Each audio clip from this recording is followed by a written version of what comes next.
हे सगळं घडी विस्कटून टाकायचं काम या भाजप सरकारने केलेलं आहे, मोदी सरकारने केलेलं आहे. म्हणजे स्वतःच्या पक्षाच्या प्रामाणिक कार्यकर्त्यांना आधार देण्याच्या पेक्षा स्वतःच्या प्रामाणिक कार्यकर्त्यांच्या जोरावर एवढा मोठा भाजप वाढला, ते आज अडगळीत पडलेले आहेत. त्यांना कोणी विचारत नाही. पण ज्यांच्यावर हजारो कोटीचा भ्रष्टाचार होता त्यात भाजपचे कर्ते करविते झालेले आहेत.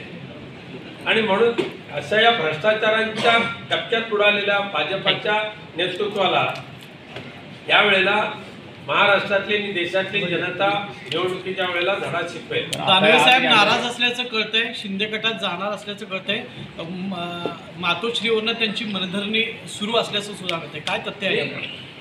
पक्षप्रमुख उद्धवजी ठाकरे सर्वांना भेटतात, सर्वांशी चर्चा करतात. राजी नाराजी त्यांची आहे असं मला वाटत नाही.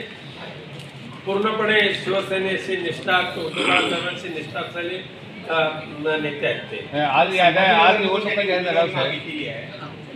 उमेदवारी मागणे ही काही चूक नाहीये, इच्छा व्यक्त करणं चूक नाहीये. अखेरीस पक्षप्रमुख जो उमेदवार देतील तो निवडून आणण्याचा निर्धार सुद्धा त्यांनी केलेला आहे. पण साहेब, आज निवडणुका जाहीर झाल्यावर उद्या परवा याद्या दोन्हीकडच्या पण जाहीर होतील, त्यानंतर काय इकडं तिकडं हे होईल का? मला अजिबात वाटत नाही. आघाडीच्या मध्ये तो समन्वय आहे, सुसंवाद आहे, हा खूपच चांगल्या पद्धतीने आहे. आणि या 2 दिवसामध्ये 100% आघाडीच्या उमेदवारांची नावं जाहीर होतील. मिळावं अशी जगदंबेकडे प्रार्थना आहे.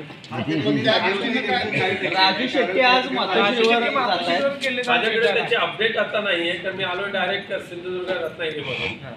धन्यवाद.